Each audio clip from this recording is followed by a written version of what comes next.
You're listening to PetLifeRadio.com.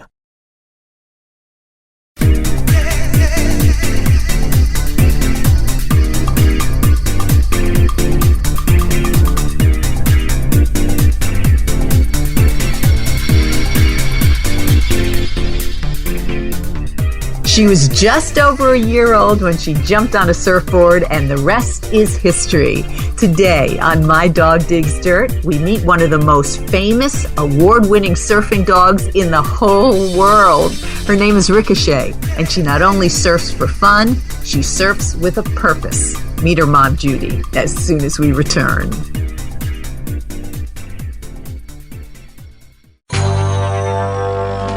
It's DesignerPetSweaters.com. Hand-knitted designer sweaters for your precious pup or cool cat. Beautiful couture patterns for your pets, including custom-knitted formal wear, casual wear, yachting, and even sports-themed. Many designer pet sweaters include feathered tammy hats, top hats, and a lot of sparkle. Each sweater includes leg loops, front paw sleeves, and leash opening. Visit DesignerPetSweaters.com to order your four-legged fashions today. Large or small, we fit them all. DesignerPetSweaters.com.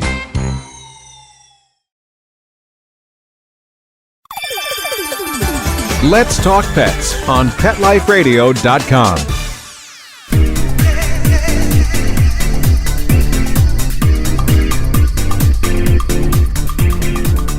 My Dog Digs Dirt is riding a wave back with Judy Fridono, Executive Director of Puppy Prodigies Neo-Natal and Early Training Program, and the proud mom of Queen of all doggy surfers, Ricochet.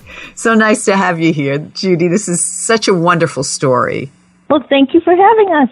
And for those who haven't heard it or seen your amazing little golden retriever, I call her little because she's on the petite side, right? She is, but over the winter, she ate a little too many treats, but yeah. Girls will be girls. She's a smaller girl. Exactly. Well, so when she was a little girl, let's go over the story. You were at the beach, and you said she sort of just decided to go surfing? Yeah, she was in training to be a service dog. I have a service dog program. That's what Puppy Prodigies is. So she was slated to be a service dog, and she was a brilliant little puppy. And then she was about 14 to 16 weeks of age. She shut down. She didn't want to train anymore. So I struggled with her for like a year trying to get that energetic puppy back, and I couldn't. And one day we were at the beach, and a friend of ours who is quadriplegic, and he surfs, she jumped on a surfboard with him. So wow. It was like she came alive again that day. Like for that whole year I struggled with her. She was like all of a sudden saying, "This is what I want to do." Isn't that amazing? Had she been a swimmer before? Yeah, she did a lot of swimming, playing in the ocean. I think had been on a kayak, in pools, played around with a surfboard in the swimming pool. And like a surfboard wasn't foreign to her. Right. But the idea that she jumped on a surfboard with this person, then it was just like, oh, okay. So basically she became a surface dog instead of a service dog. So now she helps people with disabilities still, but in a very different way. It's absolutely amazing. Were you afraid at first when she, jumped on the board? Were you thinking, oh my goodness, what's going to happen here? I said to his mom, I'm like, well, Ricochet wants to surf on the board with Patrick. And, Patrick at the time, I think was 14. So he's like, yeah, that's cool. Let's do it. And his mom was for it. So I said, okay, well, then we'll just have to trust Ricochet. And so everybody put their trust in her, and they pushed him off on a wave, and they rode it to shore, and several more after that. So, yeah, so she was like really happy. And finally, I realized what she was trying to tell me all this time, that she didn't want to be a service dog. She didn't want to help just one person. She wanted to help a lot of people and in her own unique way. So that's what she's been doing for about 7 years. She's 8.5 now. So she started the surfing aspect of her career when she was about 15 months old, I think. Wow. So, wow. Yeah. So what exactly, Judy, does she do when she jumps on the board? Is she sort of near the person? I mean, there's some wonderful, wonderful pictures and video, which we're going to show our listeners as well, but you really just have to see it to believe it. How does she balance? Is it all a mystery sort of thing? No, she's got really good balance, and she takes her job very seriously. From working with her for this long, she really takes responsibility for anyone that she's with. So she thinks that the waves are too strong or the person isn't well enough to surf, she won't go in the water. So, but basically, she changes the way that she surfs based on the person's disability. So if it's a child with autism who's physically able, usually she'll be in the front of the board, the kid will be on the back, and they'll try to stand up using her back end for balance while she's balancing the board. If it's somebody who's quadriplegic like Patrick, then they're laying on the board and she's usually in the back, kind of between their legs. I don't know how she's able to balance that way, but sometimes all 4 feet are not perfectly square on the board and she's still able to balance. So I don't know for sure how she's able to do that, but so it just depends on the person and and then if they want to try to stand up or if they're just going to lay down and that kind of thing. But basically it gives the person the opportunity to just focus more on themselves and not have to worry about balancing the board. Right. Like they can really focus on standing up because Ricochet is already balancing the board. How do you think this helps them? I know she certainly helped Patrick in many ways. And what are some of the things you've seen from some of the folks that she's been with that have just amazed you? I think from the surfing, it's probably the empowerment that they get. So say, for instance, it's a child with autism, and every day of his life he's spent with either a parent, a teacher, some adult. And the adults are usually telling him what to do. So now when they go out and surf with Ricochet, they're on the board alone with Ricochet. And the way I always present it to them is that they're helping my dog surf, not the other way around, so that they feel independent, they have that empowerment that they're actually responsible for this dog on a surfboard, and nobody is telling them what to do. They're in charge. And it's just the empowerment that gives a child. And then those that might have physical disabilities, it's more of just being able to do something they never thought they could ever possibly do. Amazing. So there's a lot of healing that goes on, and Ricochet is a very intuitive dog and does a lot of healing work on the beach as well.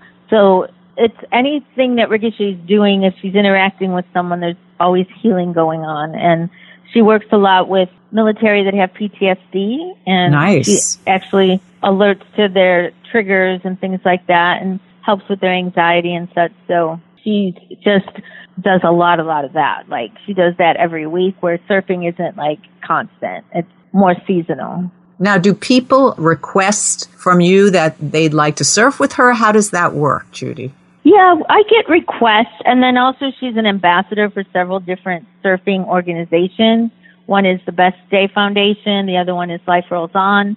She usually goes to the Autism Surf Camp in San Diego. So we're not actually putting on the event, but she's there to surf with the kids. So, and then we'll also do our own thing. We started last year working with the Spinal Muscular Atrophy organization, put on a surf session for their kids, some of them very, very disabled, some not as much.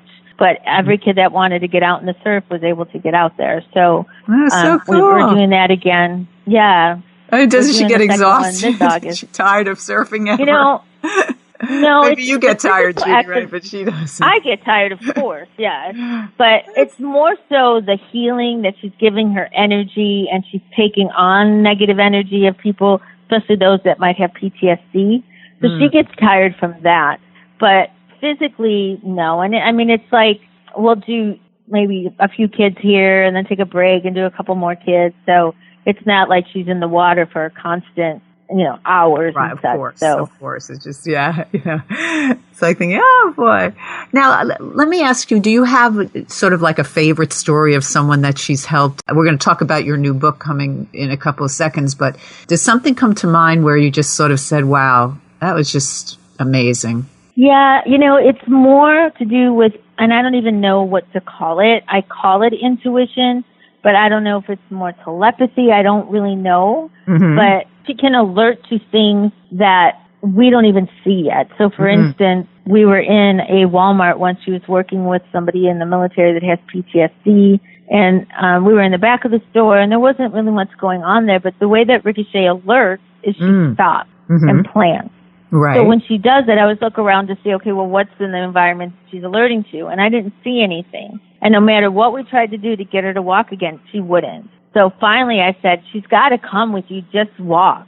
And I was couple aisles ahead, and above my head there was like this 2-tier bicycle rack, and there was some big metal beam or something moving above it. I don't know what it was, because as soon as I saw it, I looked back and I said, always trust the dog. So the gentleman that she was with, the veteran, he had suffered a brain injury in Iraq when an IED went off, and he hit his head against the metal partition of the Humvee. Wow. So he would have probably reacted to that metal being a trigger. How Ricochet knew that it was there, I have no explanation. Amazing. But she does things like that. So, yeah. So it's off the surfboard as well. I know on the surfboard, she also has been in tournaments and surfing tournaments. She's really known around the world. Are you surprised by that, Judy? No, competitive surfing she did for a few years. She hasn't surfed in a competition now for 2 years, because that really, between competing and the work that she does, it was such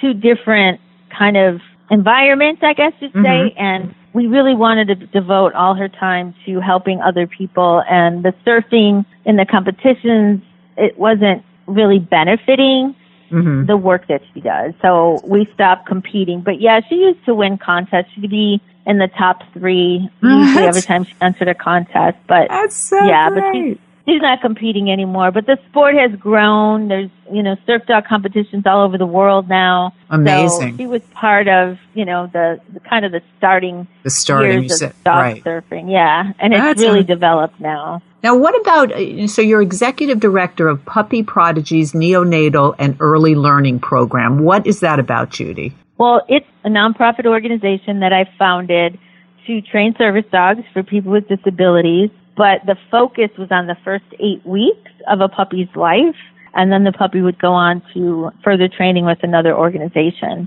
And basically I founded it because I was so fascinated with the puppy brain and how they learn and those kind of things. But the success rate of service dogs at the time was pretty low. So I was trying to do what I could to create a program that would deal and address some of the issues that typically occur in an older dog as a service dog. So whether it's fears or sound sensitivity, body sensitivity.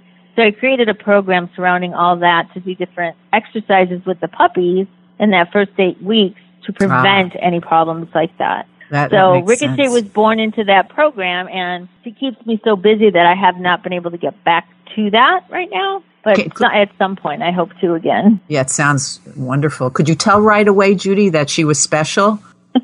It's pretty funny because I knew that the female dog was going to have 10 puppies. She was a service dog, and I knew I wanted to keep a girl from the litter. And we were on the 9th puppy, and there were only 3 girls that had been born. So I turned to the mom and I said, okay, make the next one a girl and let her have a piece of white fur on her chest. And it was just a statement, from nowhere. But and out popped a girl with a white piece of fur on her chest, which was Ricochet. So she came into the world even with a big message. So Well, we're going to take a short break, but My Dog Digs Dirt will be right back.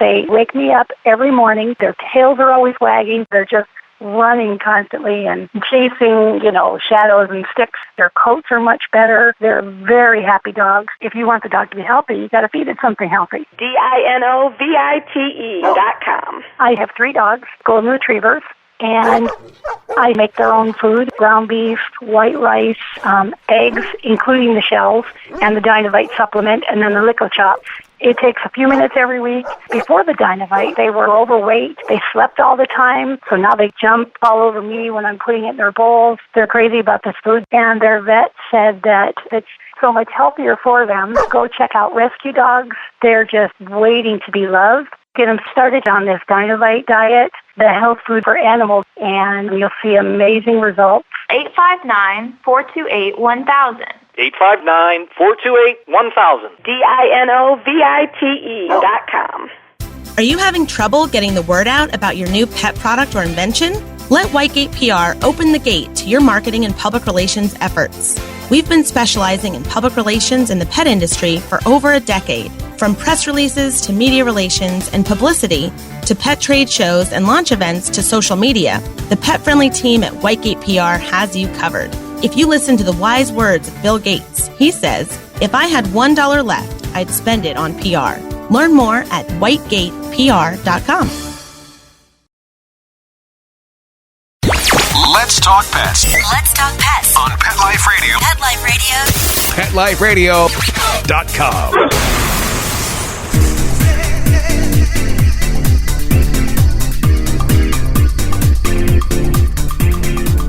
My Dog Digs Dirt is back, and we are talking about a wonderful doggie by the name of Ricochet. Mom Judy is here, and we're talking about all the amazing things that she does. Both of you, Ricochet and you, Judy, and how many people you've helped. So, Judy, is Ricochet still surfing on a regular basis? She is. Summers are usually very busy for us, so we just started with a new organization last week. Couldn't surf because there was a shark sighting, but we're going back again this Friday to do it again, and it's kids that have life-threatening illnesses. So during the summer, almost every weekend there's something going on that she's involved with. In the winter, it's not as much. Right. I think that's amazing. What about, I know you're big on wearing vests. Is that when they're surfing, you take that on as a cause? Yeah, just because of the vest. ocean, anything can, anything can happen. So we want the dog to be safe as well as the person. We have a team of people in the water. So if either the dog or the child or adult were to wipe out, there's somebody that can get to them very quickly. Ricochet can swim really well, but she burns a lot of energy trying to swim back to shore. So we always have somebody designated for Ricochet that they'll grab her and get her back on the board. So we want it to be as safe as possible. So yeah, and in the winter she surfs. She has a wetsuit. So we just want to keep her safe, and her health is important too. So yeah, of course. And we want listeners to also know, of course, you're big on safety. There are people watching all the time. You don't just let her jump on a board and you're like reading a book or something. You're always there. No. Yeah. Yeah, and actually there's a video that somebody took. It's a slow motion video of Ricochet surfing with a young boy who has autism, and they get to the shore, close to the shore, and they both jump off the board, and there was nobody around at the shoreline, at least close enough, and Ricochet, and he's able-bodied, so, and they weren't far out, so it wasn't a critical thing, but Ricochet takes such responsibility for the kids that are on the board with them. In slow motion, you were able to see how she, as soon as they jumped off, she turned her head toward this boy and just stared at him until he made eye contact with her. Wow. And then, only then, did she turn her head and run to the beach. Like she wanted to mate. She did not take her eyes off of him until he made eye contact. And that was a very pivotal and powerful moment, because a lot of children with autism don't make eye contact. Right, exactly. However, just this instant was all that Ricochet needed and all that the boy needed to reassure both of them that they were fine and now we can go on. They didn't have to have long period of eye contact. That's so amazing. So it was really, that terrific. was something that... It must make you feel good every single day when you see that. I mean, it just must be wonderful for you as well. I know you're also involved with Make-A-Wish, and that's a wonderful foundation, and you've done some wonderful things with wishes for children as well. Yeah. We did a Make-A-Wish for a boy, Caleb, who had a stage 4 brain tumor, and he wanted to surf with Ricochet, so he came from Florida, and he got the opportunity to surf with her, and it was a very, very special day for all of us. So, that's terrific. Well, I applaud you. I know you also have a book, Ricochet, Riding a Wave of Hope. And it's in an ebook, and it's also Audible, paperback, and hard copy. And Barnes & Noble sometimes has it as well, but Amazon for sure always has it. And basically it's the story of Ricochet? It's the story of Ricochet and some of the people that she's helped and her intuition and just some of the synchronicity and things that have happened throughout her life, and how listening to her gave her the opportunity, and when I finally listened to her, gave her the opportunity to really flourish. Terrific. It's very, very inspiring. Judy, where can people find more about you and follow you both? I know you must be on Facebook and have a website, Twitter and Instagram. Right. Yes, all of the above. The website is surfdogricochet.com, and then on all social media, it's surfdogricochet. So all Instagram, Twitter, Facebook, I think. So it's easy to find, www.surfdogricochet.com. I would encourage our listeners to definitely follow you guys and see some of the videos and all the wonderful work you do. Judy, thank you so much for being on. I really appreciate it. Thank you. Love your Ricochet and love what you're doing. It really is just amazing work. Shows the power of animals, right? Absolutely. I'm looking at writing another book just about the healing power of animals and listening to your dogs, because most of us don't really listen. And if we do listen, they have a lot to tell us. So, I'm afraid. Maybe you can come over and listen to what mine has to say and get her off the couch. That would be of great help. Thank you so much, Judy. And thank you all for listening. Thank you. This has been My Dog Digs Dirt. Let's Talk Pets, every week on demand, only on PetLifeRadio.com.